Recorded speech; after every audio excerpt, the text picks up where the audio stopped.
Welcome to Prodigal, the podcast, where we discuss inspiring stories of self-discovery and transformation. Join your host, Don Jackson, and his dynamic co-host, Big Sean, as they lead you through captivating conversations, all designed to ignite your spirit and broaden your horizons. Whether you're on a journey of personal growth or simply enjoy staying up to date on the latest in culture, you've made the right choice. Get ready to be inspired, entertained, and enlightened. This is Prodigal, the podcast. Good morning, and welcome back to another episode of Prodigal, the podcast. Hi, I'm your host, Don Jackson, and also welcome this morning, my Big Sean. How are you, man? I mean, I'm good, but it's enough of that bullshit. You keep calling me the big, like I'm big back for real. But hold on, my name is Big Sean. I have a monitor. You have a monitor. Look at my head. Okay. Look at your ear. Okay. But look at here. Well, look at here. We got company, so we ain't gonna do all this here today. You understand me? I'm already mad about the stuff. So, but we ain't gonna do all that. I don't start nothing, but I can't finish it. Whatever. I never started it. Yeah. Well, yeah, but I you can't start. finish it. Whoa, big. But man, how you doing this morning? Come on. Well, Why you being grumpy? Did you walk this morning? No, you didn't. No, man, I'm still tripping off of my celebration in Tulsa, Oklahoma, Juneteenth, and the bull crap that went on. So I'm still feeling it. I understand. Yeah, I understand it. That's a whole nother that part there. That part there. Actually, we're gonna do we're going to bring them all in and actually do an episode on that and really give them some pointers on what is. Of course, when it comes to putting on events, it's more than a no-show. You have a very, you have a lot of good community leaders and activists and so forth. It's more to that and then putting on a festival. Back in the day when we used to do Juneteenth and so forth, Senator Maxine Horner, who actually really did kick this off, and back in the day, and it was a pleasure to work with her and book the acts and so forth and so on. I remember when it first started, I had a clothing booth, I had my band playing, and I had food booths. It was a family affair back in the day. Yeah, well, I mean, we started that stuff back in the early 80s, well, like 70s, but it was actually, I done a whole lot of shit, seen a whole lot of shit in my life. And this day, bro, I actually shed it to tears because it was just that. I felt real bad. I felt real bad for him. So, for it to, what Chuck Sissel did with it back in that era, man, it was, we had a ball. I mean, from naming the Gap Band Street to, you name it, we did all of that. And then for it to kind of fade away and then brought back by Gamble. And she did a good job. God rest her soul, rest in peace. And then her daughters picked it back up, and they're doing a fantastic job. But when it's all said and done, perhaps we might give them some consult on what really needs to happen. I mean, you can't do festivals of that size now without having it really secured. Security is the first thing. They need to block it all off. You can't get in without a backpack, so forth and so on. You can't have an open carry state and have an open festival. Yeah, and you can't do that. It's pointing the finger at each other now. Now they're talking about, just like everything else with our Black history, they're talking about stripping the whole thing and not having Juneteenth celebration any longer. Correct. And that makes a real consult, man. My peeps out here as well as others. My connection in New Orleans that actually does festivals. They secure all these festivals. It's the science to this, and it can be done. It's a little area that can be secured. It can be done. They just don't, I won't say don't have the know-how. I don't know what the problem is, but we'll get to that. We can tag on that. Yeah, really. Yeah. Yeah, but nevertheless, we got a prolific guest today, man. I'm just so happy. This brother had the time to stop in and share some wisdom with us. Truly. Most of you guys know him. If you know anything, have been searching anything about what is Kemetic spirituality, or want to know about African spirituality, this brother's name has been in that circle. He has well over 100 and plus thousand followers around the globe and so forth. He's doing a fantastic job out there. I've learned a lot from this brother. But without any further ado, Sean, let's welcome to the platform Reginald. What's up, my Hey, my brothers, thank you. Thank you. I was looking around, Don. You was doing that introduction, man. I was like, who the hell is he talking about? Who's that dude? About you. Great introduction. But I appreciate it, man. He should have been on Hey, TV. man. Yeah. Man, for real. And he's got some skills. And, man, I was telling him that, man, I've listened to a few podcasts, but honestly, brothers, I don't listen to a lot of them. But I found y'all's guys' podcast. I could not stop listening to y'all because y'all funny as shit. Man, ain't that crazy? I'm telling you. But y'all have good time, but you're learning too, So, man, I really enjoy listening to you guys, man. So, I've been binging on y'all, man. So I'm glad that I found y'all. So I appreciate you guys and what you do. We appreciate that, man. We thank you for that, man. We appreciate it. We're, like I said, we're just out here, man, just trying to fill a void. The Prodigal movement, the global consciousness movement. Our goal is to tell transformational stories and, try to change one mind at a time, and not really change your mind, just do some pointers, because we can't change any mind.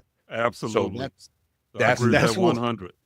We're out here just trying to do, man, and following people like your lead and so forth. You give us me a lot of inspiration, man, because you're like a blind man in the dark with a flashlight, following the telos of nature, which is source. And look what you have done.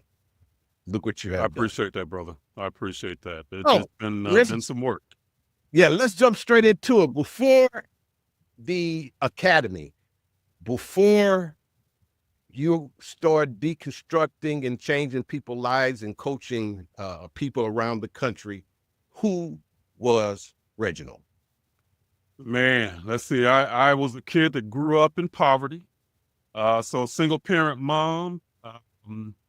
Man had two brothers, two younger brothers, so I was the oldest. And I grew up with a drug problem. My mother drugged me to Sunday school.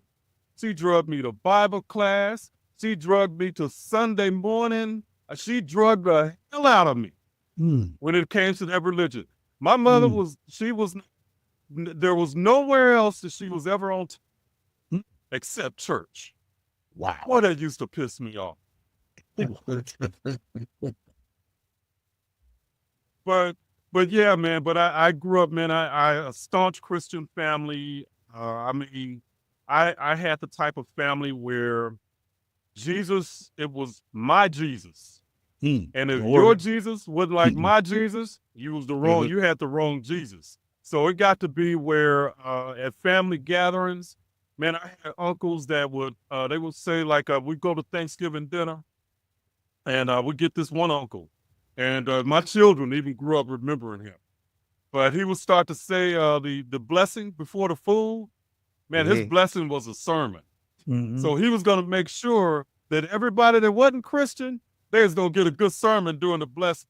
Brother, our stomachs was growling and everything else. And we was just like, can you get done already? Please, But that was the kind of family that we had, man. And it ended up where Christianity really tore our extended family apart, Oh, wow. because we had so many people that were into the dogmatic beliefs and had so much rigidity around what they believed that they couldn't even come together on that. You know, we was all supposed to be Christian, but we couldn't even come together on what we believed and how we could accept each other.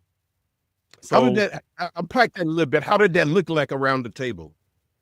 man, a beautiful family. I mean, we had people that were the absolute salt of the earth, man. I mean, my uncles, my aunts, man, just good people, you know, through and through.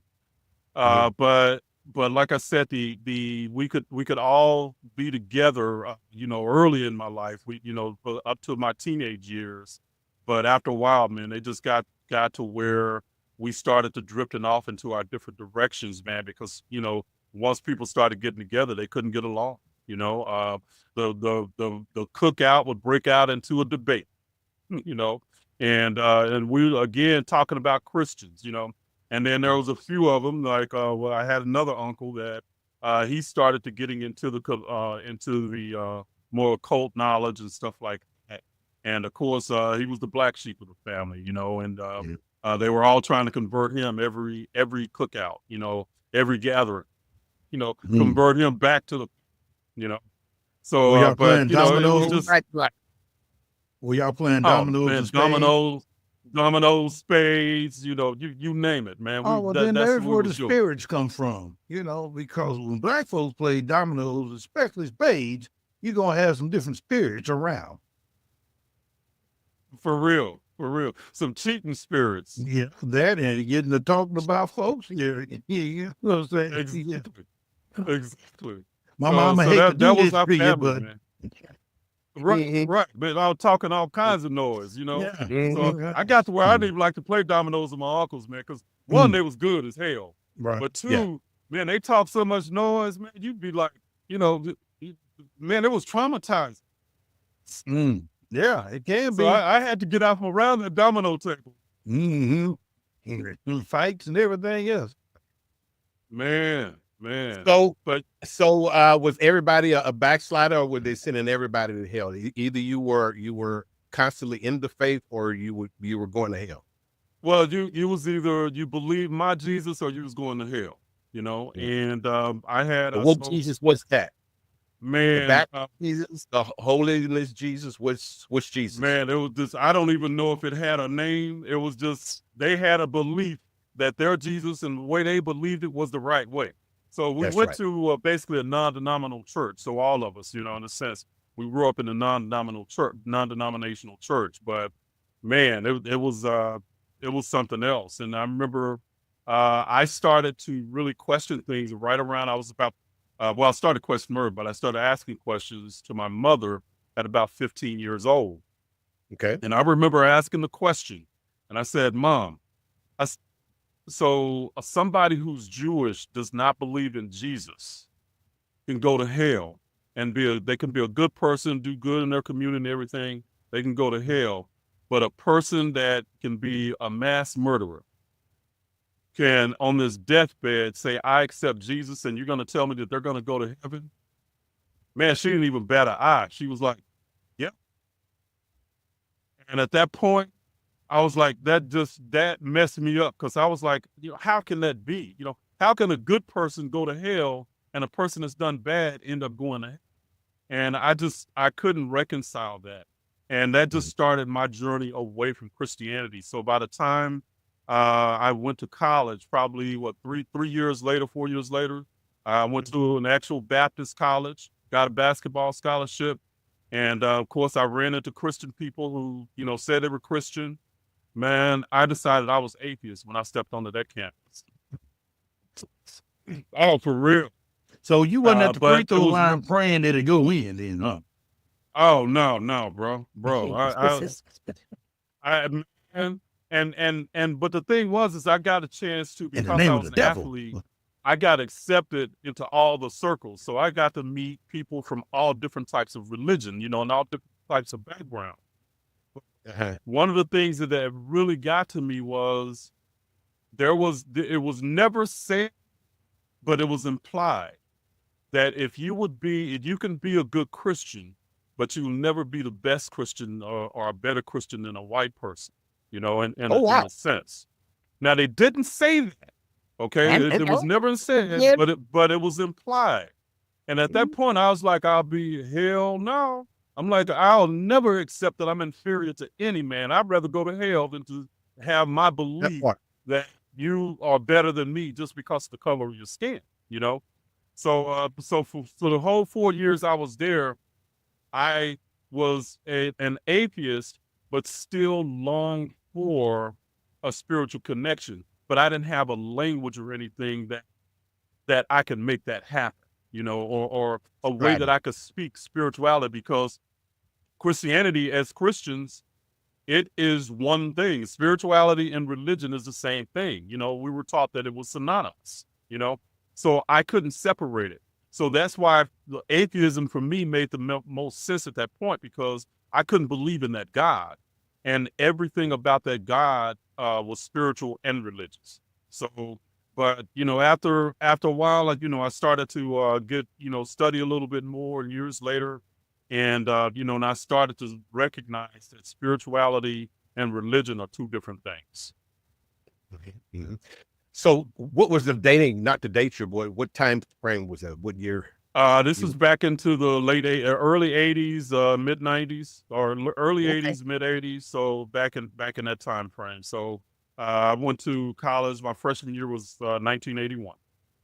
Oh, okay. Okay. Yeah. So back in them days, who was you guys listening to for as your spiritual guide?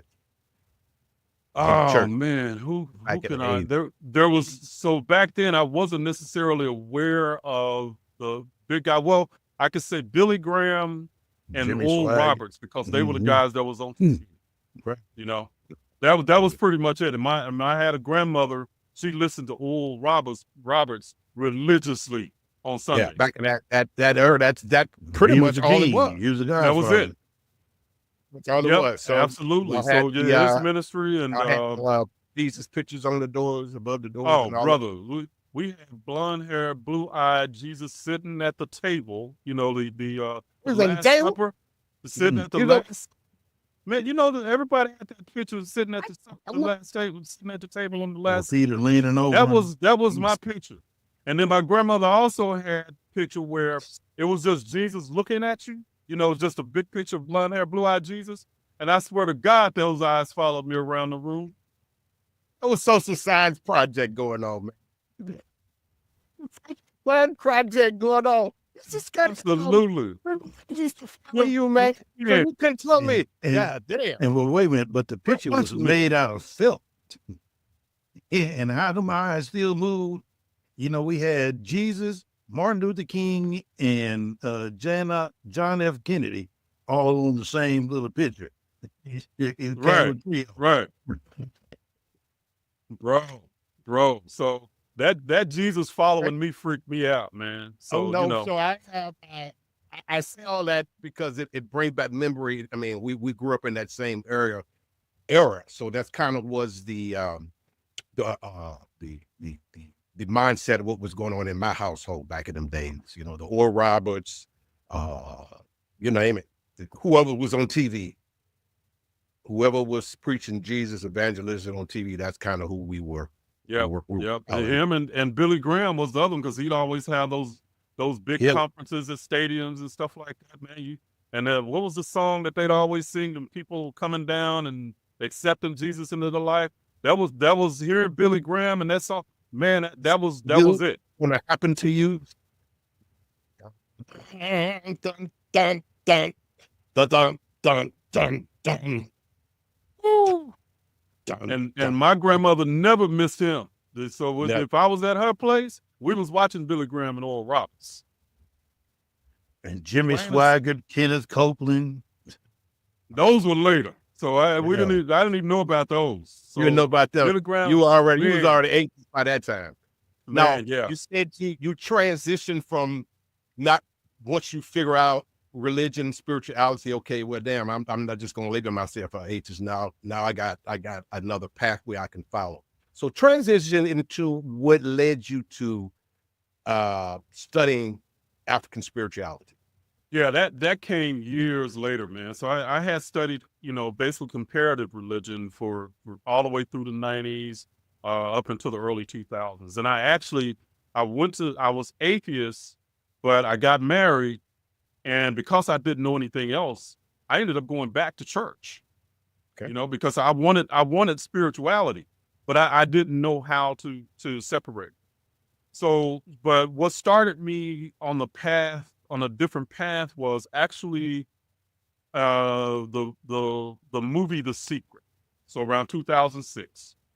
Okay. And what that ended up doing was confirming ideas that I kind of already knew, but nobody had ever spoken. Nobody had put it into a language for me. And the idea that thoughts become things, man, that hit me like a ton of bricks, because I could look back over my life and see how my belief system shaped my life, from especially like through the women I was dating. That's how I could see that, the women I had decided I was dating, had decided to marry. And after I decided to marry, I kept meeting the same woman. So I was like, what is the deal here? Is either something wrong with women, or there's something else going on here. And what I ended up figuring out was the common denominator was me. So unless those women got together and conspired to treat me or do what they did, then the only common denominator between all of them, and basically a lot of times the same experience, was me.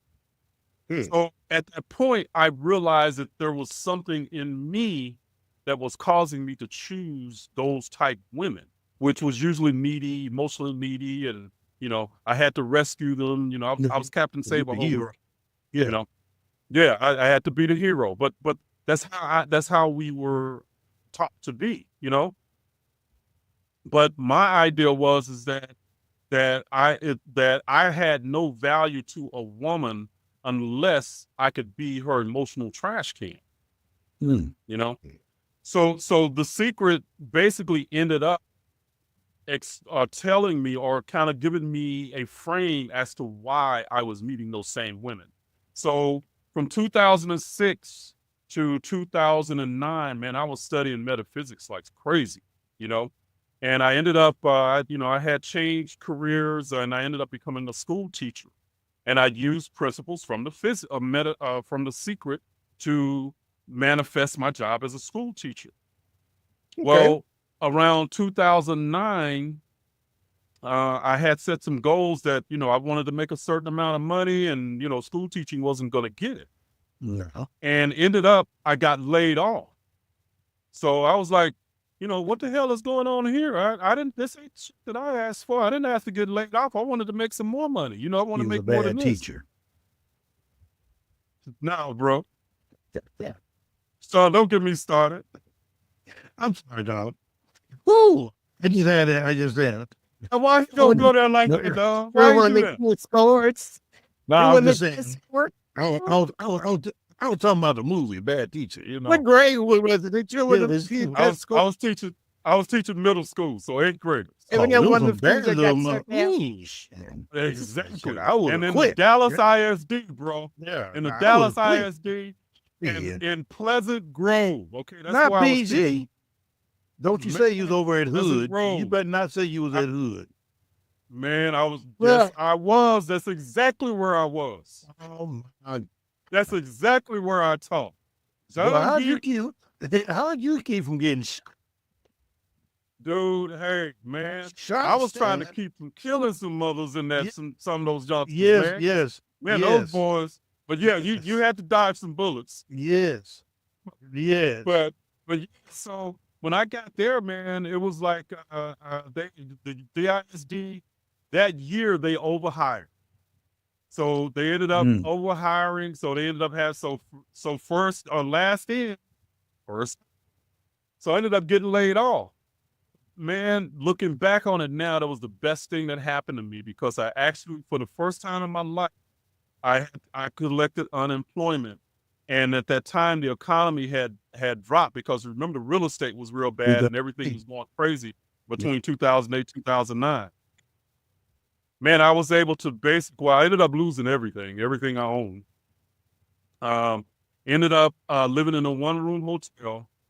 but that was the first time I actually felt like a rich man, because I could collect unemployment, and then I could basically study all day long. So my question was, how is it that I can get my prayers answered? Because I didn't have, I, I, I did everything that I thought I was supposed to do. My prayer didn't get answered. And a matter of fact, the opposite thing of what I wanted ended up happening. So I started to research what is prayer, all of that stuff. So I had to start from the drawing board. Gentlemen, I studied for 16 to 18 hours a day. And this is no joke and no exaggeration. I wake up in the morning at 4 or 5 o'clock in the morning. I study till 8 o'clock at night.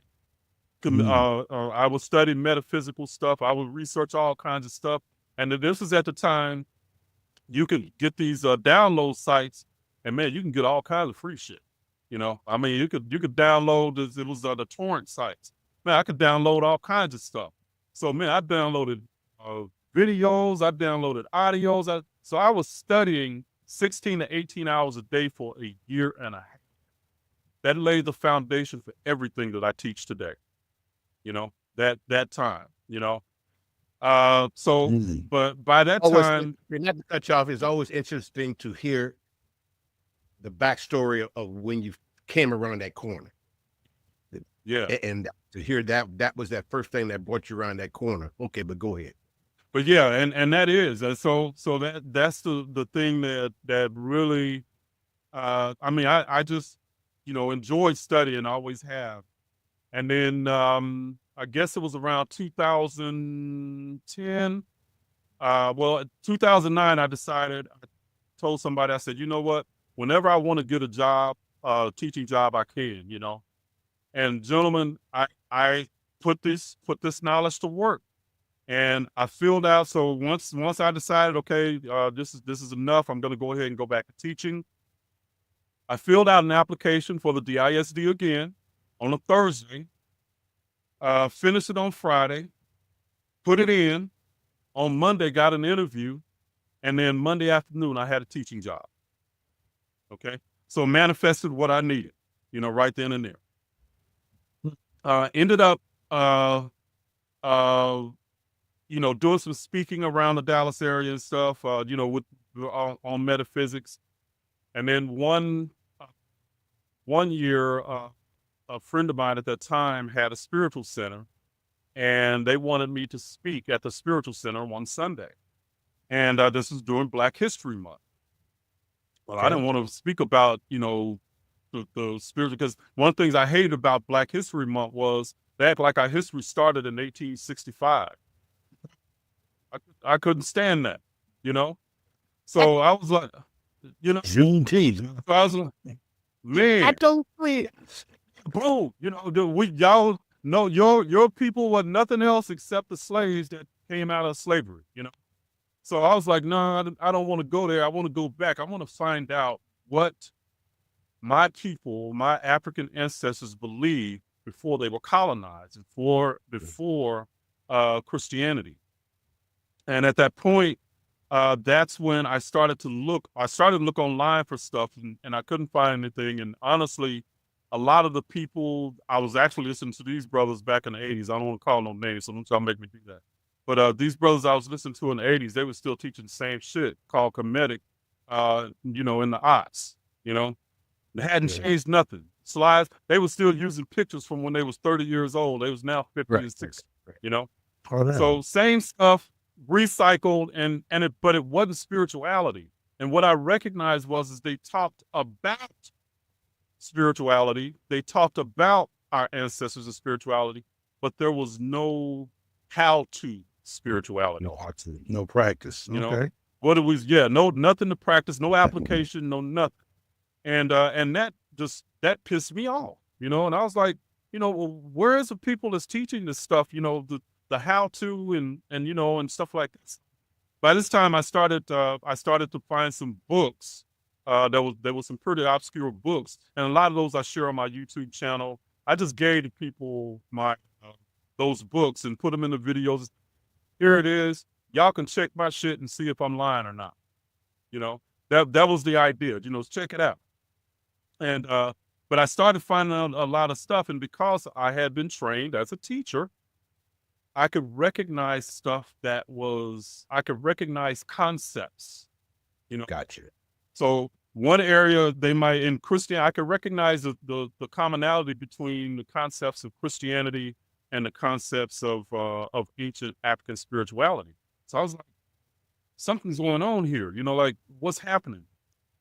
And I ended up finding out basically African spirituality was the same source for the law of attraction stuff. So all of the stuff I had been studying, and it answered all the questions about my childhood religion and things that I believed but found out wasn't true.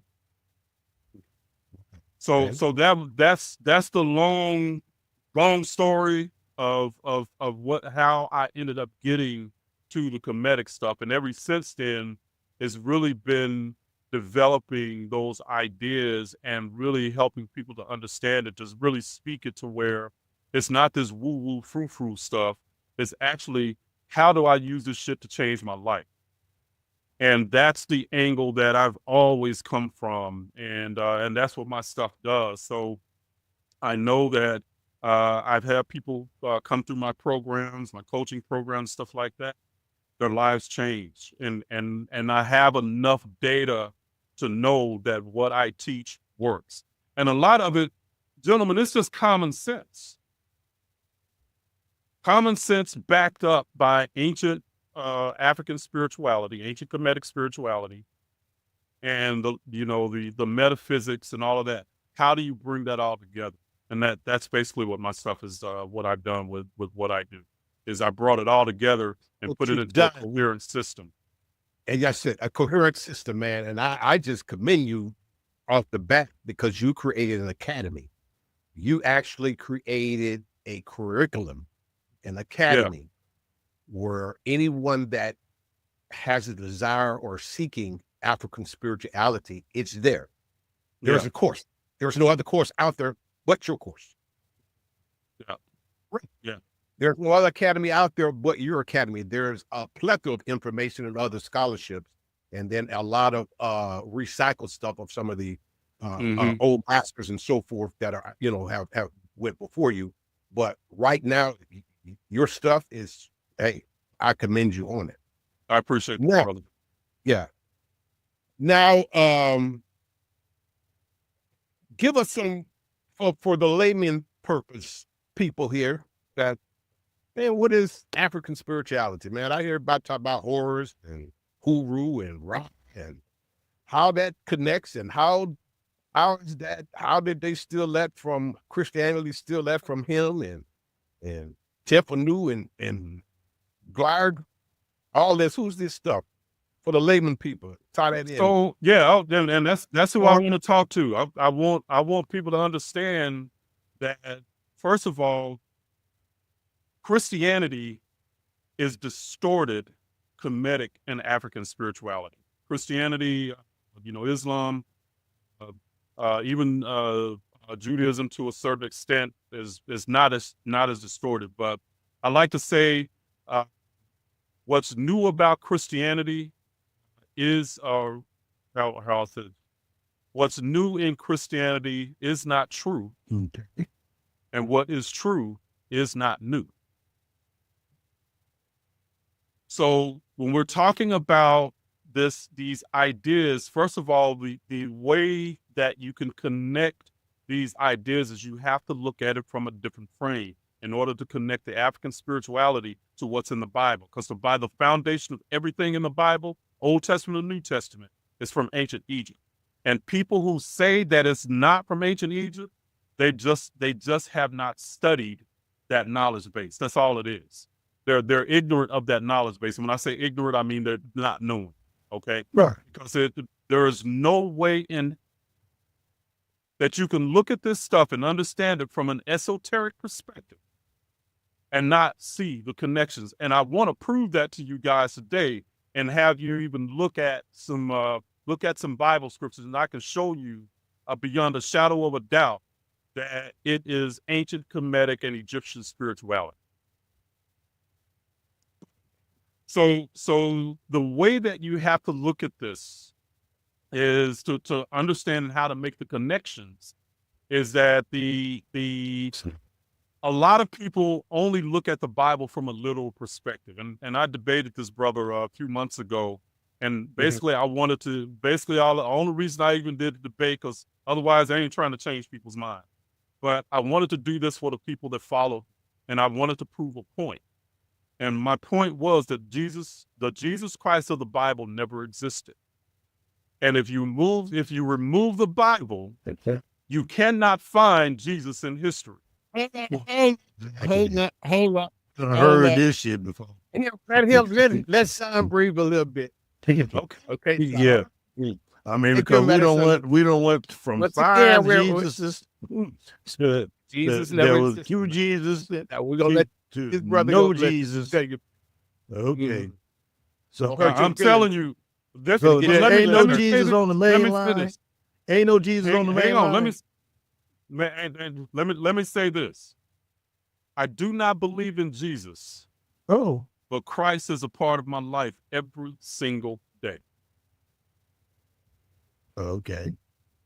Break that So one down, Jesus please. Christ in the Bible Right. does not exist. But Okay. the idea of Jesus and Christ, those are two ancient concepts that were fused by Christianity. Okay. Got that. So we have to look at the one, and the way that you know this is people want to look at the story and try to match stories and say, well, no, this story ain't the same. They think that the story and the mythology is the message. That's the wrong way to look at it. Correct.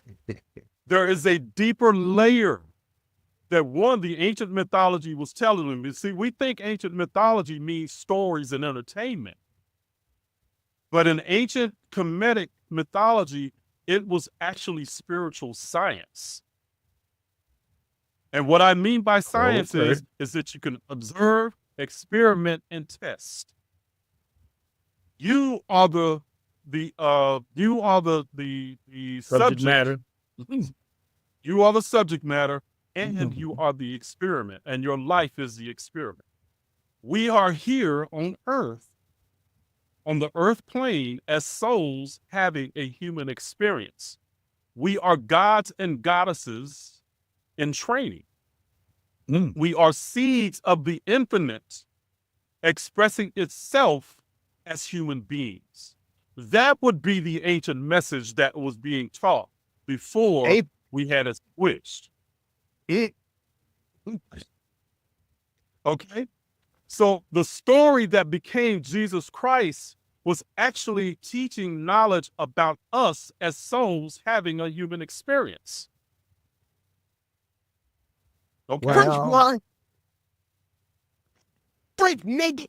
Lord, please don't do it today. So Listen to me, Sean. So I'm gonna bring it because this is the deal. And brother, I've been studying this shit for 20, 30 years, so I know what I'm talking about. I don't even put it up on my website or my YouTube channel unless I can back my shit up. like I'm gonna get a whooping. My mama gonna whoop my ass. I'm sorry, man. I didn't mean to put you in harm's way. I get a big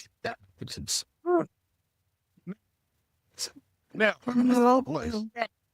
this is the thing. So we can follow the evolution of the idea of Jesus Christ from ancient Kemet through the Greek Gnostics into the early Christian fathers. That's how you can follow it. Okay. People will say, well, there's no evidence of the Bible or anybody. There's no original Bible or anything like that. No, there ain't. But the original knowledge does exist, and it exists on the walls of ancient Kemet. So, but the Greeks, what they ended up doing, we got the Gospels out of a break in ancient tradition, the ancient mystery school traditions, because in ancient Africa, they didn't write this knowledge down. And a lot of people want to look at that to say, well, they didn't have a writing system. No, they had the Medu Neter. Right. And the Medu Neter means words of God.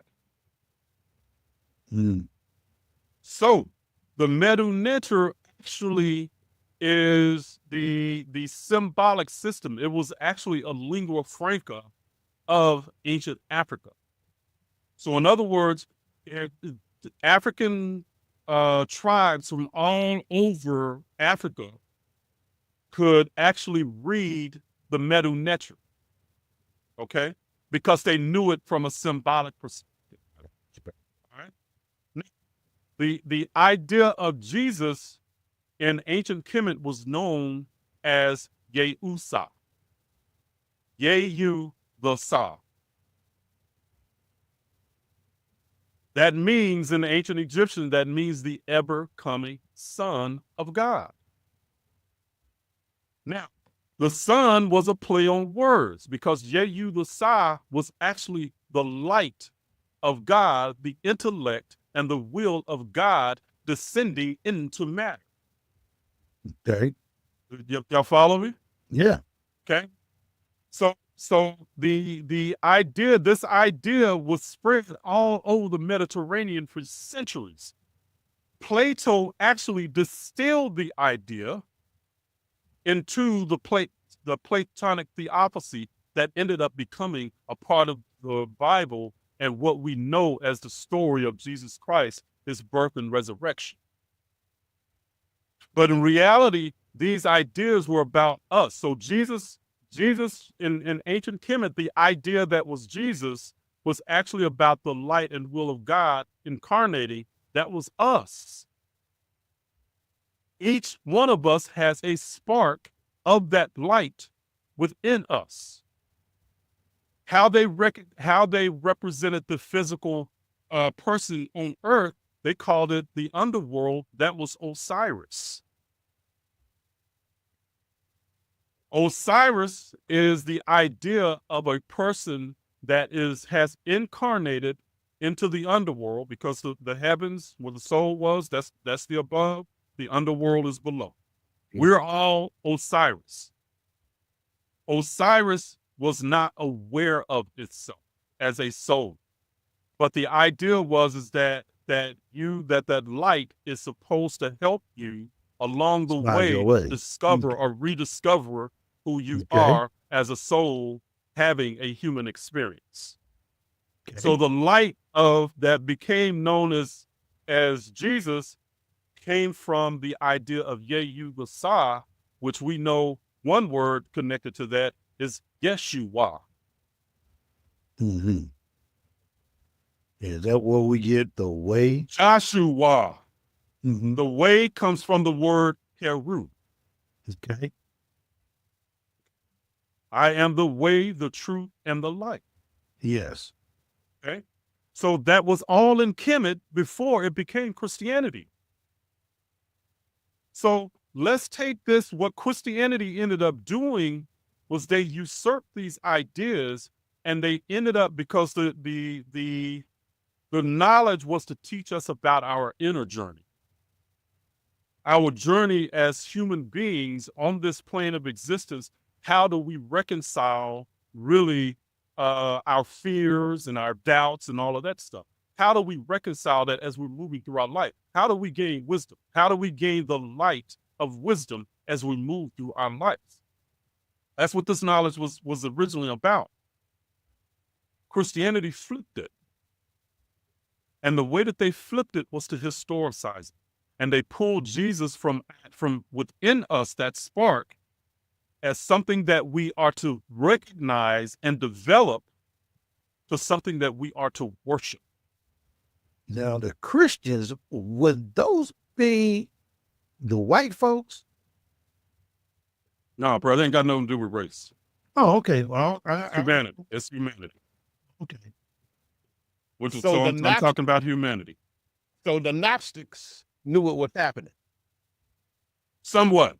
They knew Somewhat. that Jesus was not a historical person. So they taught, and you can trace this. I can give you a book to trace this idea called the Pistis Sophia. So that is a direct connection from the idea of Yehusa to the biblical idea of Jesus. The Pistis Sophia, okay? The letter of knowledge, the letter of wisdom, okay, is what it's called. But that's how you can connect. That's one connection that you can make. But they knew that was about a metaphorical idea that was really the mythology was about actual formulas for consciousness, to frame our consciousness, to help us to understand how the most common things that we go through. And I like to say that our deepest, most intimate fears and secrets are paradoxically the most universal.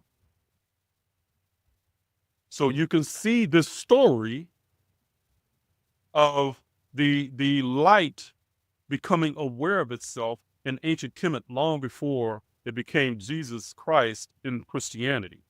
Okay, and the idea that we were supposed to worship this, we were supposed to believe, and by proxy, Jesus was going to heal us, cure us, and all of that, just simply because we believe. In ancient spirituality, that shit took work. And you know it by living your life. You know that shit takes work too. There is no way that you're going to become at peace with your life and the thing that you're going through until you reconcile that stuff within you. I don't give a damn what you believe. Until you reconcile. Save me, Lord. And you can't put all your burdens. Put all your burdens. How many times have we tried? Burdens on you and say, Lord, I believe that you died, you went to heaven, and you saved me, and I cast everything on you, and that's all I got to do now is just wait till I die, and then I'm gonna come be with you. I can't just do that no more. Afraid not, bro. Afraid not. You can't do that. It takes some work. It takes some inner work, and we know that. That's what the man told us. What about us heathens over here who we can live our life? So you mean they tricked us? Where did the tricking part come in at? Here's the tricking part. I know what the Gnostics and all the other sects was doing, but then when you got this, what's them niggas' name over there? They tricked us when they gave us a free boat ride. Where did this thing twist at? This is where it twisted. Okay. All right. So and this is also a shift that will actually empower us rather than disempower like we had.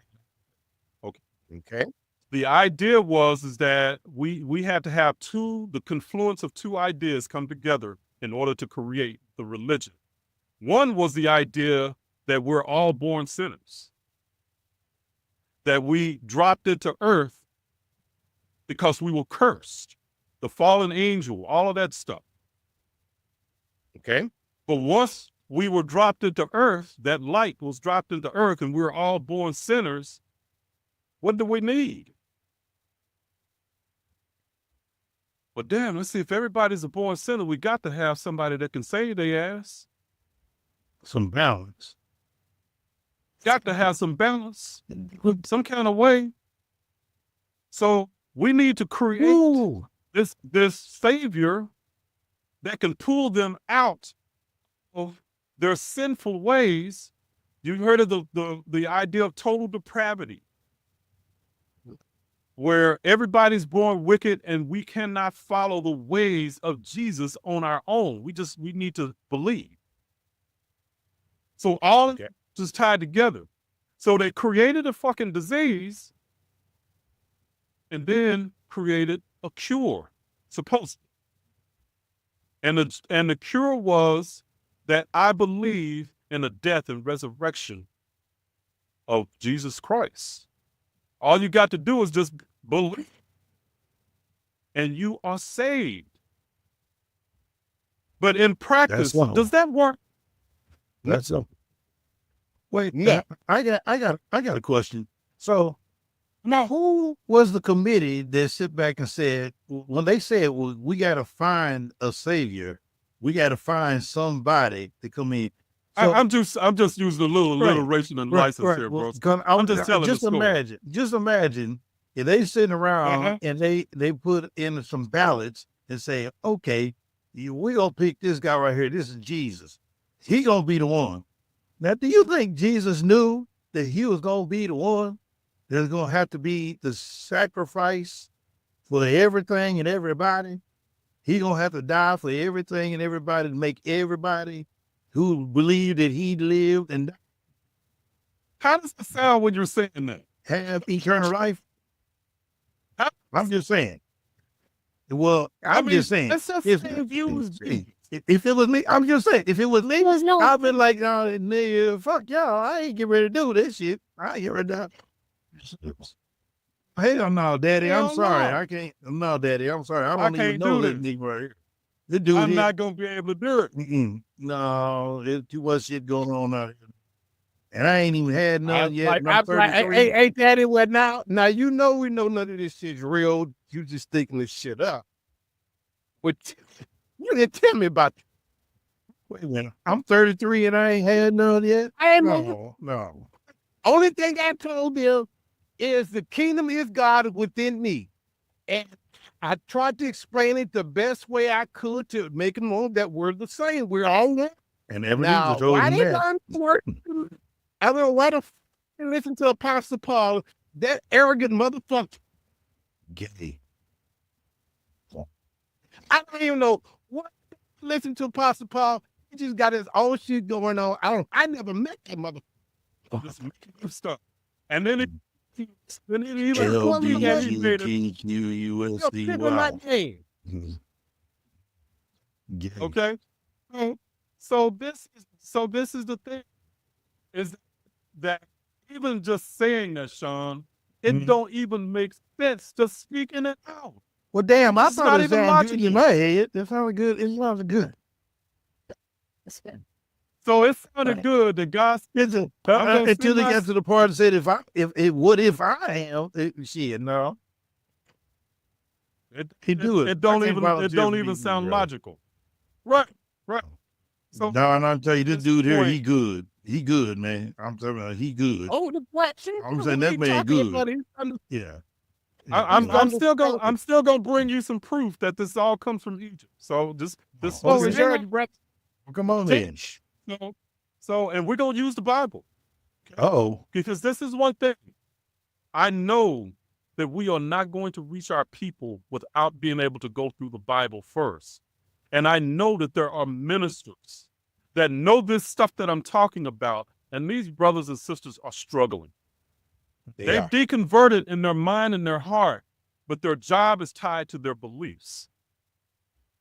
Their whole Bingo. livelihood, their family's well-being so they is tied check. to preaching every Sunday what they Correct. believe. Now, I'm not going to sit here and talk bad about somebody who's got to feed their family any way that they can, because, brother, I done been there.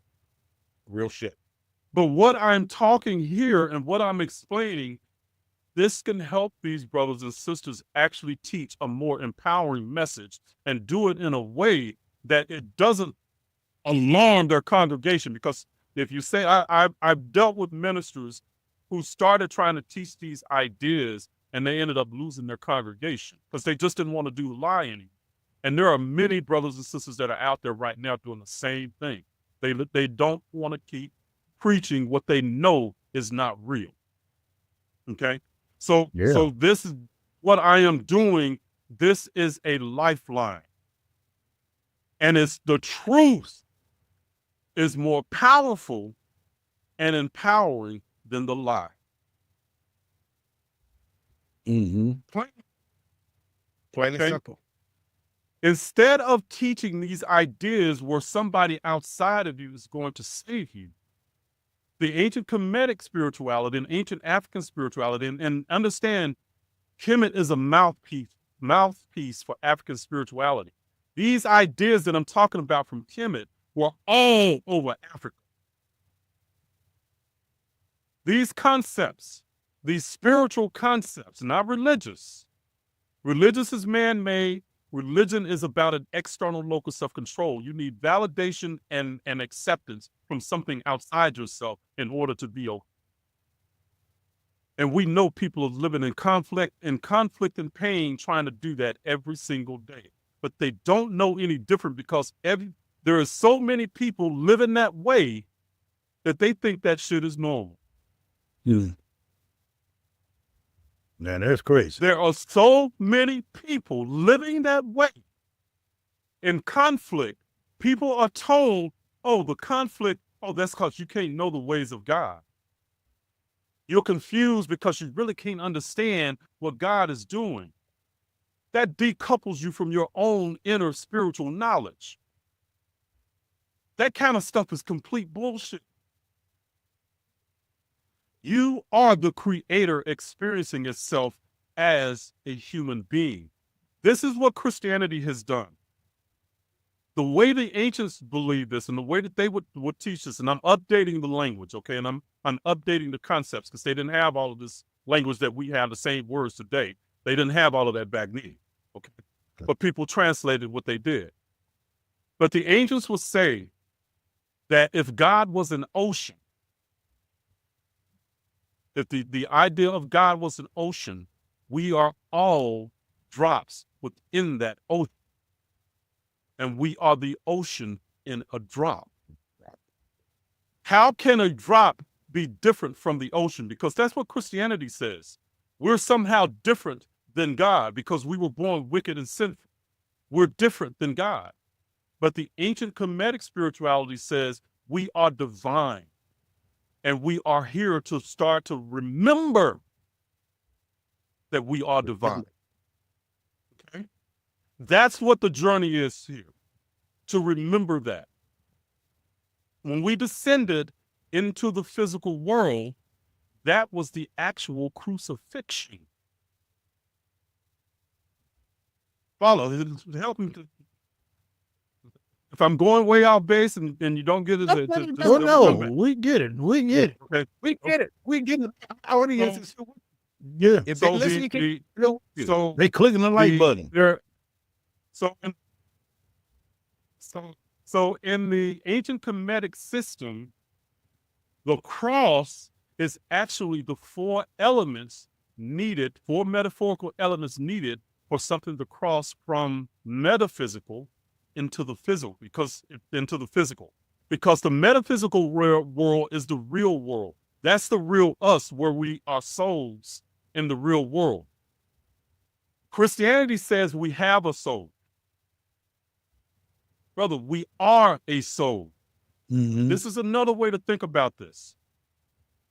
We are in the field, the energetic field as a physical body. We are inside the energetic field of the soul.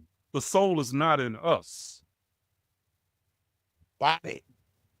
The body is an extension into the physical world, okay, that the soul has projected here for experience. The way that happens is that the cross happens, and that's how you can cross over from the metaphysical world into the physical. At the moment you cross over, you forget, because that's just part of the game. You forget that you are a soul. The idea of forgetting, that is the esoteric terminology that meant. That's what the death at crucifixion meant, that the soul actually crossed over into the physical world and forgot who it was, forgot its omnipotent awareness, okay? Now, let me give you a way to check this, okay? A natural way. The ancient Egyptians and Kemetic people actually use nature. We are an aspect of nature. We are an extension of nature.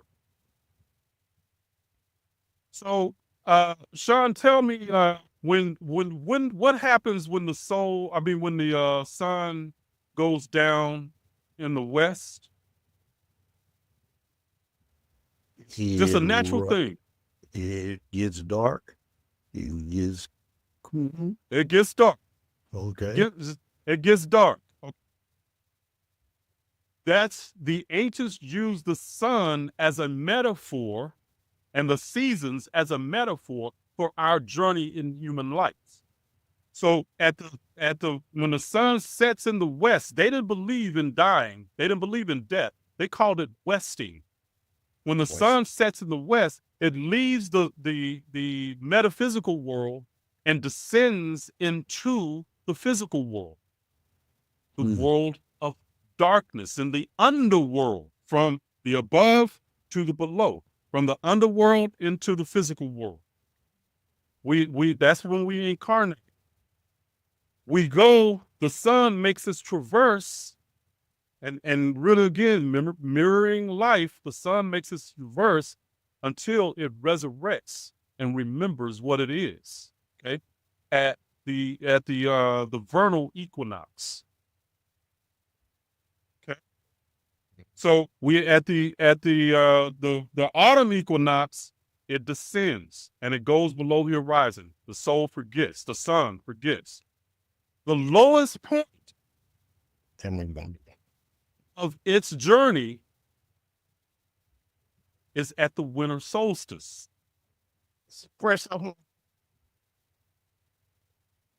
When does the winter solstice happen? What season do we celebrate there? Winter. No, I'm sorry. What holiday do we Christmas. celebrate at the winter solstice? Christmas. Christmas. Christmas. It's the birth of baby Jesus. Now, let me tell you again, I'm going to connect this back to nature, my brothers. Okay? So at December the 22nd, 21st, 22nd, okay, the sun freezes every day at noon for 3 days. And it doesn't rise any higher for 3 whole days. So from the 22nd to the 25th. At the 20th, it goes up 1 degree higher at noontime. That is when the sun is born from the dark night. The I and the J. Let me take this to linguistics here. That's etymology.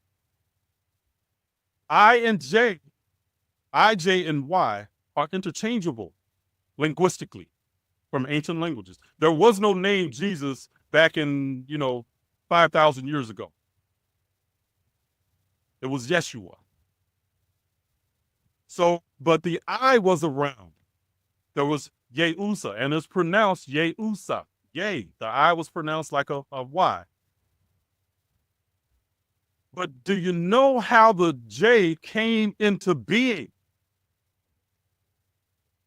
How? Where did It wasn't from jaywalking.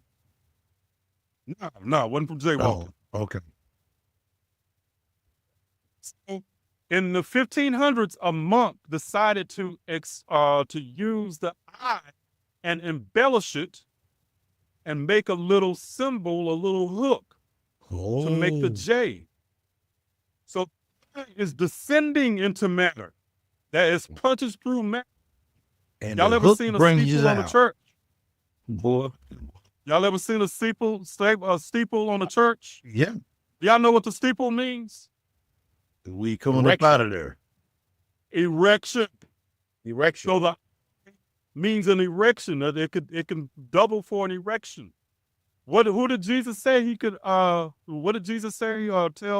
I can build my church on this what? Rock. On this rocky rock. Okay, this rocky rock. Fellas, do you know what the rock is? Not crap. No, not crack rock. What's the rock? If you get excited, what happens to your manhood? Rock This is hard. what God did. He said, It gets You're rock hard. hard as a rock. Okay? Well, I'm just giving you some symbolism here, fellas. Okay, to connect the dots. I feel like I just lost my job. Nothing Try to do that to you, though. If you, Okay. But now, let's go back to the... okay. So that I is embellished, and it is the first This turn. nigga better not say towards it's the the light. ejaculation coming out of this motherfucker. He better No, not no, say no, that. no. That was in the beginning when Yehusa was born.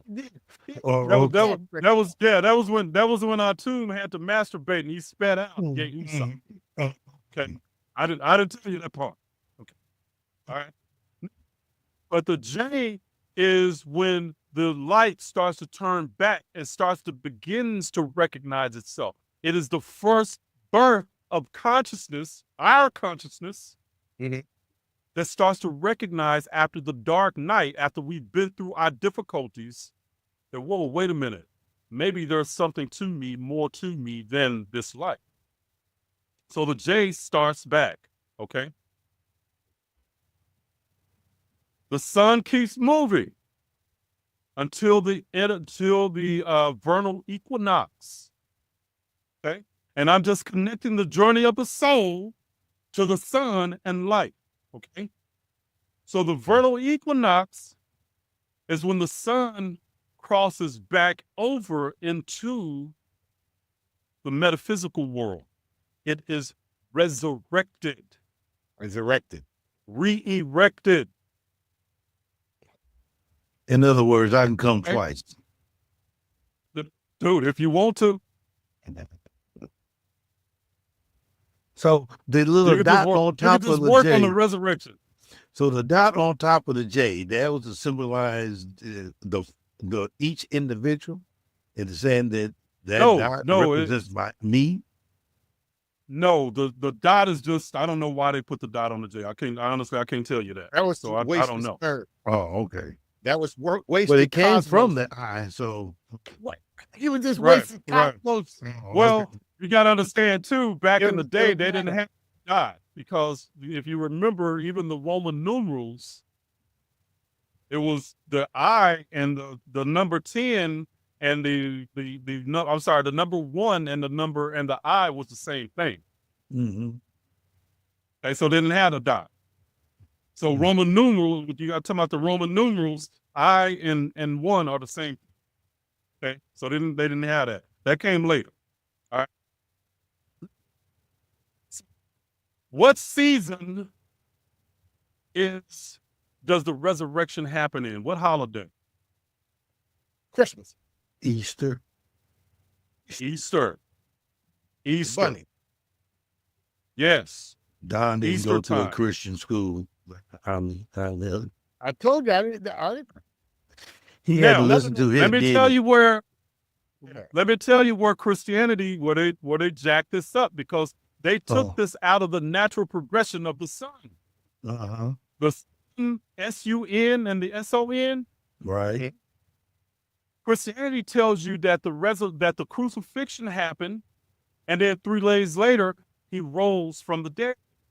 Right. Okay. But that's not the natural progression of the sun. Right. The natural progression of the sun, it happened at the autumn equinox. Okay. Do you know how many days there are between Easter? I'm not sorry, the autumn equinox and Halloween? I don't. So 365. no, from September 22nd No. to October 31st. How many days is that? I'll bet you do. 60. Well, there's a number in it. There, you're close. You're close. Come down a little bit, Okay. because there's a number that we all know All right. about in the Bible that Moses wandered around in the desert. 40. 40 days. 40 is not an arbitrary number. Okay. So there are 40 days from when the 40 days from the vernal equinox, the autumn equinox, to Halloween, or Hallow Eve. If you're Catholic, It was the celebration of the saints that have now been recognized as souls, or they went to a higher plane. Hallow Eve, okay? 40 days. Okay. Anybody heard this scripture? I must decrease as he increases. That's your Okay. Bible. Who's Me. yep, you? No. I'm saying, who said that? Who's that scripture attributed to? I forgot. I must decrease as he increases. Great. John, I must decrease Peter for increase. Peter for it was 200. John. John. So John the Baptist. John the Baptist. Now, understand that the baptism was when the soul crosses into the physical body that is 70% water. Right. That's the baptism. John the Baptist, as in that 40-day period, it is actually when the soul is preparing and getting used to being in the physical world, in the mother's womb. So there are 40 days between that, in that gestation period. Okay? I'm just bringing some science to it, brothers. To help you understand it, the way this is not arbitrary. So when I say I know what I'm talking about, this is not arbitrary shit I'm making up. You're going to be able to connect it logically, okay? Scientifically. Okay? That's the way it's supposed to work. That aha moment. Guess Okay. what the aha moment, guess what Jesus represents? Repeat what you just said, Sean. Uh-huh. The aha moment. The moment that the light comes on. The Christ. moment you go, oh shit, I get it now. That instant is when the light comes on and lights up you from within. And now you get it to where you can gain wisdom Man, I can from run your and go human scary. experience. Mm-hmm. All right. So that's the story of the crucifixion and the resurrection in the real story, the original story. It's about our journey as we go through life. Has anybody here ever had a dark night of the soul? Have you ever just been through some shit where you was just like, man, I just don't know if I'm going to make it out of this? I did. It's a natural, normal thing that many of us have. Yeah. That's what the angels were basically telling us. This is a formula for, this is what happens. But even though you go to the dark night, which is at the lowest point, is at the winter solstice, at some point, you start back up. Back up. And when you get to when you really gain your full wisdom, you have resurrected or remembered who you are as a soul. You remember your power. That is the resurrection. That's the story of us. That's where that idea comes from. Now, when you're going through that dark night, you were just saying earlier, can I believe just to believe in Jesus and just get through this? Can I sick Jesus on somebody? I had an aunt used to want to sick Jesus on me. Can I sick Jesus and fix that mofo? It don't work like that. No, it don't. Actually, I took Jesus in. I took him by the hand. I took him by the hand, and we went in. We both went in the dark night of the soul, and he said, dude, you doing no more than I had to do. I had to come to myself in the palaces of my mind and understand that there's only one thing happening. You know, you got God. He's just, he really have DID. You know, we are just we're just altars. Let me give you some backstory. My favorite metaphor, bruh, is only one thing happening. I really appreciate how you break it down, the spiritual African spirituality portion of it.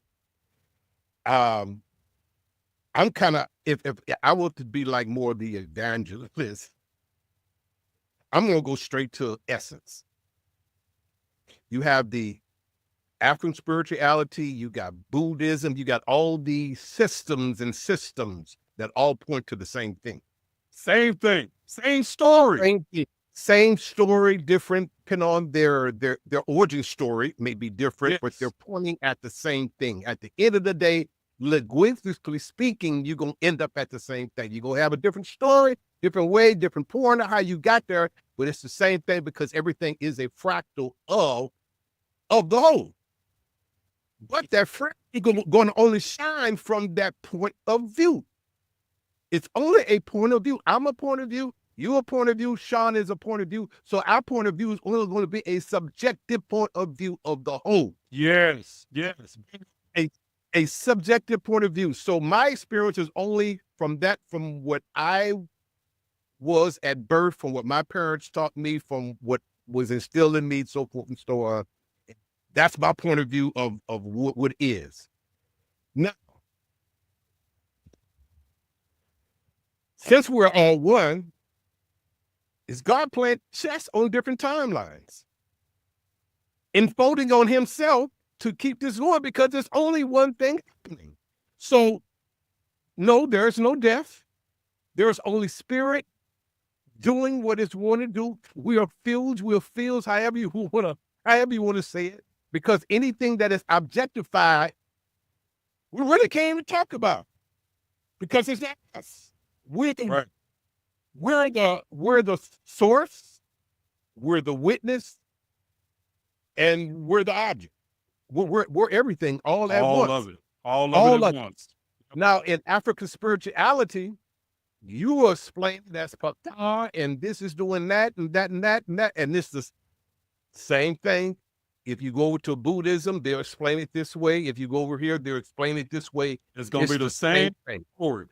And get this. This is what gets me, because what you're talking about here as well is what we can trace this back to Platonic theosophy. But Plato got it from Egypt. But the same story is being told of the immersion, the fragmentation, and then at some point the remembrance. Okay? Remember. The idea of Jesus and the 12 disciples. The 12 disciples, but the 12 disciples are 12 aspects of us on our journey as we're going through life. We go through different points. Judas was the saboteur.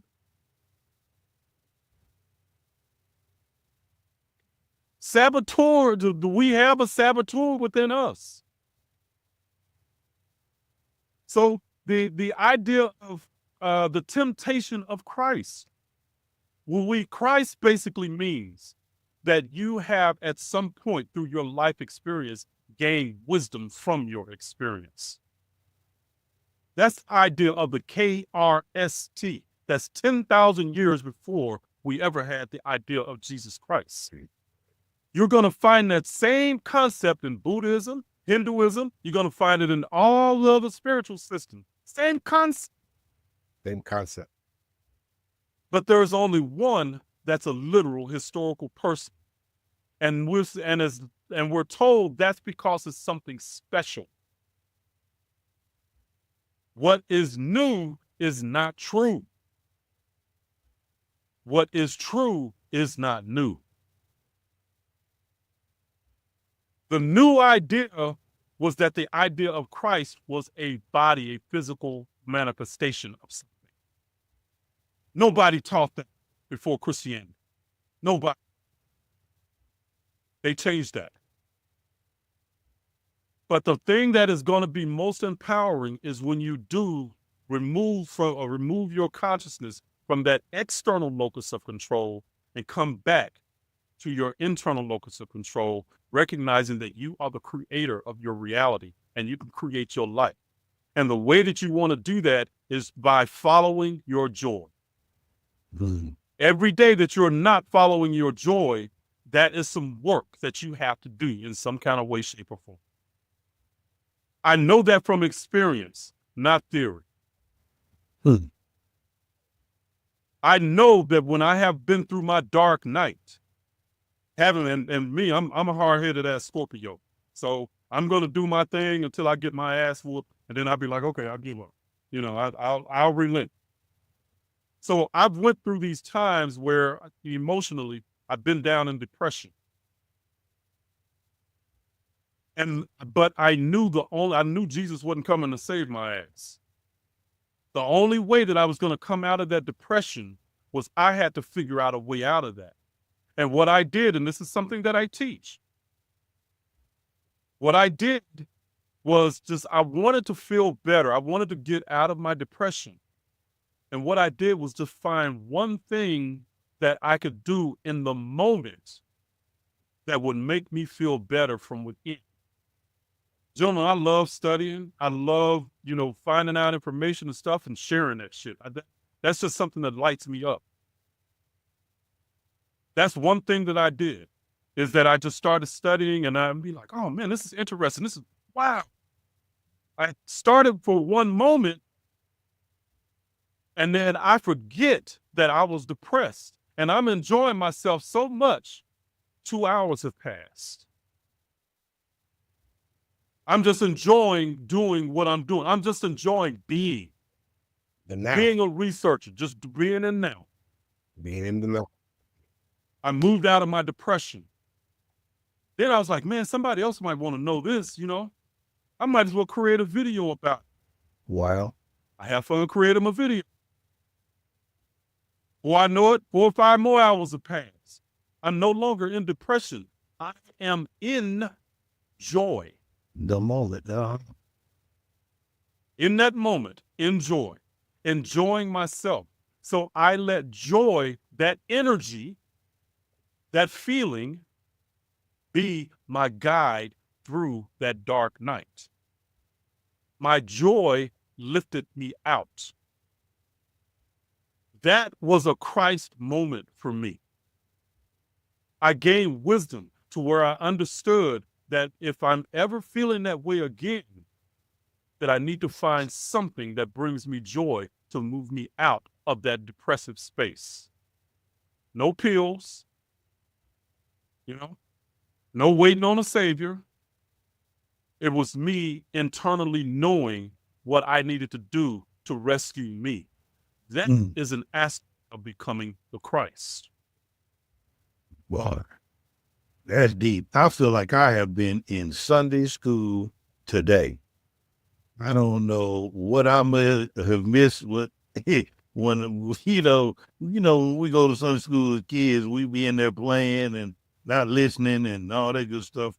But I thank you for this lesson today, brother. It has been enlightening and eye-awakening. And in the form of a J, I get it. He could. No.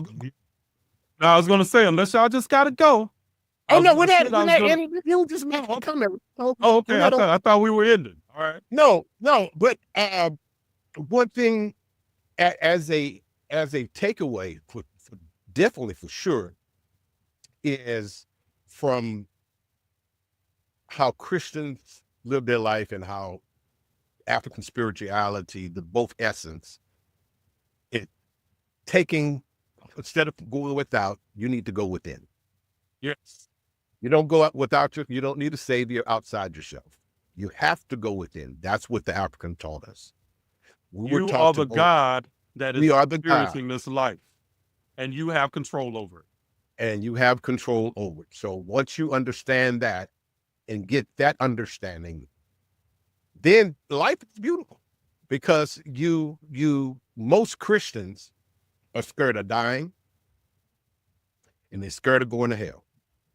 They are afraid to live and scared to die. And scared to die.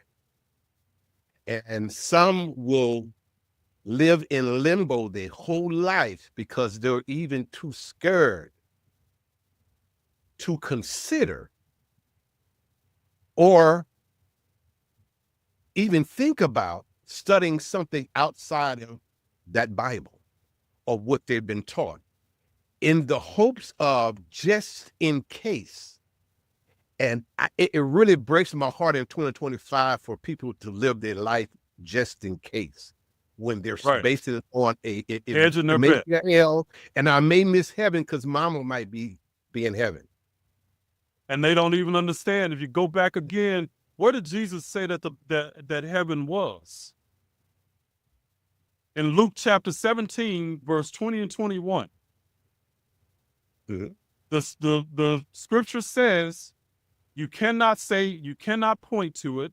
You cannot say, lo, here, go there. The kingdom of heaven is within. Heaven is your joyous state. It becomes something, it becomes a practical application, something that you can live with, not a reward for when you die. Not a place. Not a place. Never Not a was. place. Heaven is a state.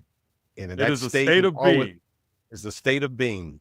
So you can create your own reality, and you do that simply by what you've been saying, bro. Absolutely. Once you don't need no outside source, and you know you are the source, then it's incumbent on you now to reimagine your life. Yes. Of just being happy, doing something that makes you happy, following the telos of your life, for your life, and then sharing that with others.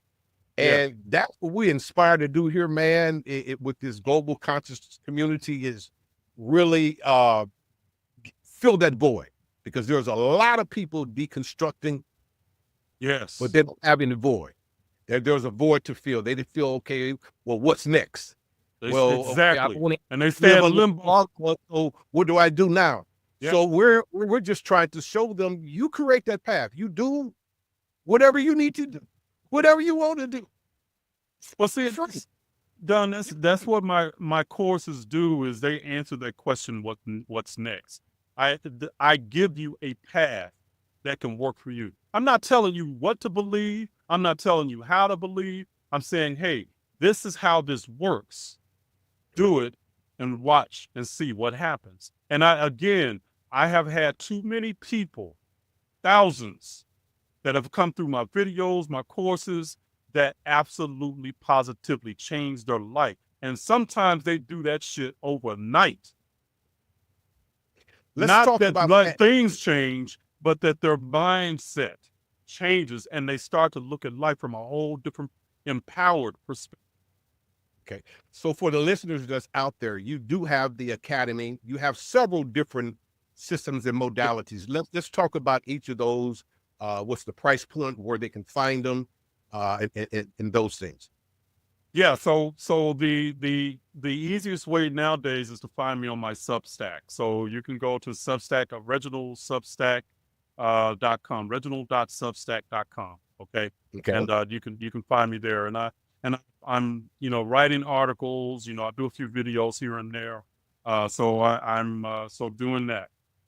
You can go to if you want to take a course, a class. I have a number of classes that I'm actually teaching you metaphysics and the practical application of it. But you can go to comedic-centered-living.com. Okay. Got that? Comedics. Say that again. Comedic-centered-living.com. All right. Okay. And so I have a number of classes, courses. I've written a book. I have that on Amazon, but you can access that from. You have a book. You got books. I got a number of books. You got books. Well, my latest book is the Egyptian origins of Jesus. Okay, so cracking the Christ code, the ancient Egyptian origins of Jesus. Okay, and it's about helping people to literally flip from having that external locus of control to coming back within and accessing who you are from within and discovering who you are. So that's my whole way of doing things. So, but I've also created for people that want to gain and learn this knowledge, I've also created a business system behind it. and I framed it like nobody else has ever done, and I put it together in a way that Like a the person learns. certification course. This is a certification, so the Correct. metaphysics, First in the nation. the metaphysics certification, master certification program, and that is basically you get access to all of my content, so you don't have to start from zero.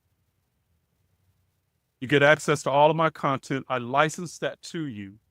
And then you can use, then I also give you a system and frameworks that you can start coaching from if you want to coach.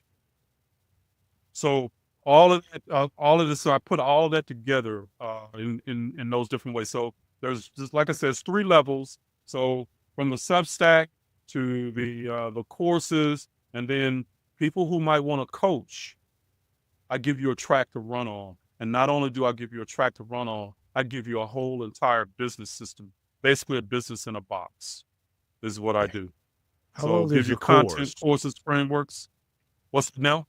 How long is the courses? How long does it take? It depends. There's one course, my African spirituality, African mind rewire. I mean that might take you, I don't know, a couple of hours to go through. And then I have man,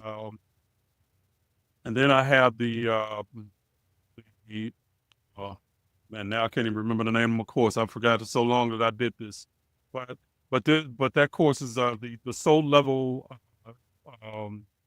operating system, and that course it might be about 5 hours worth of content, but it's not the amount of time. It is the transformation that you get from the information. I don't get lost in how many hours is this, because you can spend a lifetime going through Christianity and your life never changes. Okay. So through the But you can courses, spend 5 hours in my course and your life, you're going to have the ability to change your own damn life. right. Well, in your courses, it's it's not a one-on-one. It's you license the information to them, Self-paced. and they go through it. No, right. Okay. No, the course, you can take the course, it's self-paced. So you don't Gotcha. need me there or nothing. Gotcha. It's all self-contained, self-paced. So Now, if I have a the- question the- in this, how do I get a question answered? Now, if you want to go through my coaching program, that's different. Oh, So that's a different. My time is valuable for me. I got you. So, but the course is self-paced. You take that and it's self-explanatory. So you don't need to necessarily ask me. But I'm going to take a person who is deconstructing and all the stuff that I've just been talking about. I'm going to take you through that step by step and show you the logical, the intuitive, the science, all of behind. I could connect all of that, and I can promise you, there ain't shit on the planet that can do it like I do. I believe that it's one of the first I see that out there. It's one of the first out there. It's very detailed, and man, by you being a teacher, a mystic, All those skills together. an alchemist, you got all those skills and entwine into one, and to be able to put something like this. And like I said, you know how to manifest, man. You started from scratch. Absolutely. Absolutely. And you All built this stuff is being taught from practical application and life experience. I don't give you theoretical shit, journal or do some meditations, and that's cool stuff. But when your life is crashing down around you, you need something, and that's what I need. I need something that I can do to rescue my ass. Plain as, okay. Now, I told you I was going to prove something. Jesus ain't coming to save your ass. I can guarantee you, the Jesus Christ in the Bible, if you take away the Bible, you cannot prove that a Jesus Christ ever existed. And I debated a dude on this, a Christian, and I told him, you can't prove your I whooped his ass in the debate. Because all you're going to have is hear stuff from people that's talking about something from 200, 300 years ago. They're having to backdate everything to prove the story. That's what ends up happening. Correct. But that's beside the point. Okay. I'm just saying you have to empower you. And as a people, it's incumbent upon us to empower ourselves. I agree. But I said I was going to show you how ancient Egypt is connected in the Bible. Okay. Give you something. So I talked to you about we got to look at this from a symbolic perspective, from an esoteric perspective. Are y'all familiar at all with any of the Egyptian letters, like Isis and Nephthys? I don't have a mastery in it. I have a familiarity. I can follow you, but I don't have. Okay, and that's all I'm asking. That's all I'm asking. So if you look at the Egyptian letters, they are symbolic. They symbolically represent an idea. The feminine letters actually represent whether we're male or female. It's not about gender. It's about function. Okay. So feminine letters represent our inner attitudes, our emotions, our imagination, our intuition. So in the Bible, when you see these characters, there's one story of Isaac, Jacob, and Esau. Y'all heard that story? Okay. I know them. All right. So this is going also to the law of attraction stuff. Okay. So the story of Isaac, Jacob, and Esau. We know that Jacob was instructed by someone. Do y'all remember who Jacob was instructed by? No. His mother. No. The mother's name was Rebecca. Okay. So Rebecca instructed Esau on how to basically go to Isaac and make Isaac believe that Jacob was Esau. Okay? So Jacob in the story was blind. So the divine feminine, Rebecca, actually represents our intuition. Okay? And Jacob was us trying to figure out how we can signal the universe. The Isaac was the father, was blind, right? So when he came to Jacob, Jacob came to him the first time, Isaac asked him a question. Are you my son Esau? And Jacob says, yes, I. Okay. And then Jacob asked him, but Isaac asked him a question next. And he says, come here, let me feel you. Symbolically, that means that it is our feelings and emotions that signal the universe. That's how the universe knows us. Yeah. So Isaac felt Jacob, and Jacob felt like Esau, and he passed the test. Okay. Jacob got the blessing. Okay. It's one aspect. So that's the symbolic aspect. Let's go to the story of Lazarus. So in the story, we can look it up. I think it's Luke chapter 10, verses 38 and 39, I believe, if I remember right. Okay. And I'm just trying to remember that story. But in the story, this is we got Mary and Martha. Now understand that in ancient Egypt, all the feminine letters basically had a nickname. And the nickname was started with MR. So it's where the name Mary and Martha came from, MR. Okay?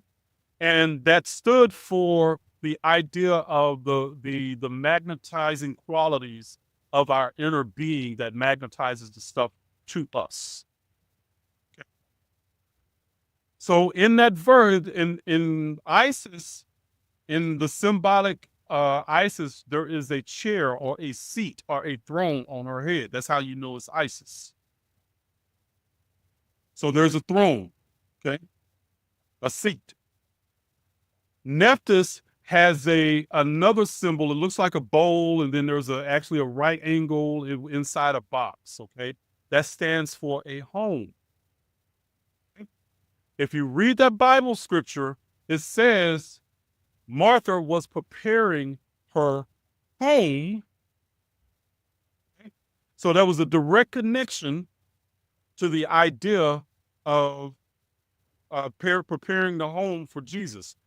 And when Jesus got there, Mary sat at his feet. She sat. So we had a seat and a home. Mm-hmm. When y'all look at and see what I'm talking about, especially in the NIV version, okay? That is a direct connection to them esoterically hiding the Egyptian connection through language. In plain sight. And then Jesus, in plain sight. Got you. But look at Luke chapter 10, verse 38 and 39. I think that's what it is. But I quoted the NIV version. Okay? And you can see a direct connection. So these people who talk about that Egypt is not connected to the Bible, they just don't know. There's all kinds of stuff like that's symbolically in the Bible where they esoterically coded it to where it's basically hidden in plain sight. I can go and break down stories like this all day long and show you the metaphysical connection and show you the ancient Egyptian connection all day long. Man, that's beautiful. Well, we're going to have to definitely is bring you back, man, because you have so much wealth of knowledge and wisdom, and I have so many questions, and I know each question is going to take us in. Yeah. Because ain't no quick answer to none of this. None of this. None of it, and it can just continue to go. And I want to be respectful of your time that you have already given us. So will you promise us and the audience right now that you will come back for a part 2? Absolutely. All right. Absolutely. Y'all just let me know when. Him and Coach Ren need to come back together. I have with some other variations, and then I do have some retreats that we're planning now that we're bringing a lot of like-minded like ourselves, and bro, definitely got to be on that panel. So I'm answering you for I'm asking in front of everybody. So y'all hear him say yes, and y'all don't see him there. Y'all know he's full of shit. It's like that. Esoterically.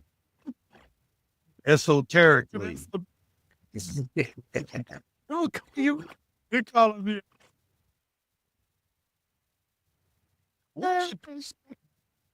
We're not playing, but no, man. I don't even know where to start, but let's do this. Sean, I'm going to give you the floor. I'm sure you might have some real questions that you might want to ask this brother before we begin to go to a wrap. Well, I mean, I don't know if there's questions. Again, I just want to say that I have definitely been enlightening. So you don't want to call your mama real quick? Shut up. We ain't gonna do that. It ain't a fucking. Call your mama right now. But see, no. Actually, you got to. Okay, he too. Well, first of all, my mama would take us on another journey, and then she'll say, "Yes, you're right." But my aunt is who watches this thing. I'm waiting to hear about what her feedback is gonna be, and she's just gonna say, she's a researcher. She's gonna say, "Well, okay, I know what he talking about. I know he ain't lying. He ain't lying." And then she gonna say, "Well, how do you get these niggas to understand this?" And I'm like, "Well, I already know it's coming. That's why I said, hey, they gotta want it. They gotta want it, because I don't even try to convince people, man. They gotta want it. But what I'm telling you is, I'm in trouble. I already know. Some of my folks, they gonna be like, "Now, what the hell did you find that?" Well, and then I'll tell them this. I can back up my. I understand that, but the part that I'm in trouble about is there was a song, "Jesus is real." He's real. until today. You see what I'm saying? Right. If you can replace Jesus, if we can figure that one out, if we can figure out how to find him with Esoterically Jesus, now. Hey, we don't have to You know, replace it. We just need to understand the depth of they what don't want to that meant. understand. I know, we know, but it's like, I just say bring them all with you, and then you eventually. Well, see, and a Yeah. lot of it too, it's just common sense. Family, Yeah, we get it. know that we Yeah. can't get to our peace through just believing in something. You're right. We You're know that. absolutely- Well, hold on. We have grown to know that now because we went through, shit, from the very beginning, from your great grandparents to your grandparents to your parents, they all told you this is what you have to do and how you have to do it to get along through life. And, we as a people, Until you can't. we stood on those things until we found ourselves and standing in front of the judge, and he say, well, 20 years, and then you look back and say, well, Mama, did you ask Jesus to come? What? Jesus. Bro, I can't do these 20 years. If I was still Christian in 2000, I'd be in jail right now. Oh Lord. I'd be in Well, I'm jail glad right you now, ain't serving a Christian life sentence then. for murder. I would have killed some mothers and then just asked God to forgive me. Yeah. And go. If you up there, Jesus, just forgive me. Yeah. Man, So I just want to say thank you, Brother Martin, for blessing us with your time today and enlightening me. And I mean, now I know you in the same city, we're gonna have to get together. Maybe catch us a Maverick game and go see old Cooper Flag. There see you what go. happened There with you that. go. Flagged. Yeah, flag power. Huh? Absolutely. Yes, sir. Yeah, Don, they stole Luca from us. Oh my Lord. There's something different. But, hopefully we can resurrect some over here now that we got new homies and all that good stuff. But Yes, nevertheless, man, I can't say it enough. It's been a pleasure having you. I know our listening audience have definitely got something out of it. If you haven't, then something wrong with you. Now, what is your Cash App if someone wanted to bless you, sir? Cash App is oh man, I know you was gonna ask. Ways to give people. Ways to give. Hold on. Because over here, we don't believe in tithe. We don't believe in none of that, but we do know that it costs to pay the bills. It costs. There you go. It costs time. If you have something, we do believe in exchange of value. If you got some value, then you need to bless this brother. You need to bless. I appreciate that. And it's $sign Ku. That's KHU AKARU 1. So that's Ku Akaru 1. Spell it again. $sign KHU AKARU 1. As we used to say in our family, Ara. All right. Ara. So Ku Well, Akaru 1. And I appreciate that, gentlemen. Yeah, absolutely. Of course, you guys will have all of his information down, link in the bio where you can find him and so forth, all his social, where you can purchase book, where you can seek him personally for coaching, as well as joining some of his classes and courses. Like I said, if you're ever interested or had the interest, you should have the interest if you're African-American and want to know just straight history as it relates to African spirituality, Kemet, Egypt, so forth. That's the place to go. So please go support this brother. He's doing great, great things out there. Once again, Reginald, we thank you here at the Prodigal Podcast. And until next time, all right, peace, my brothers. Power, and love.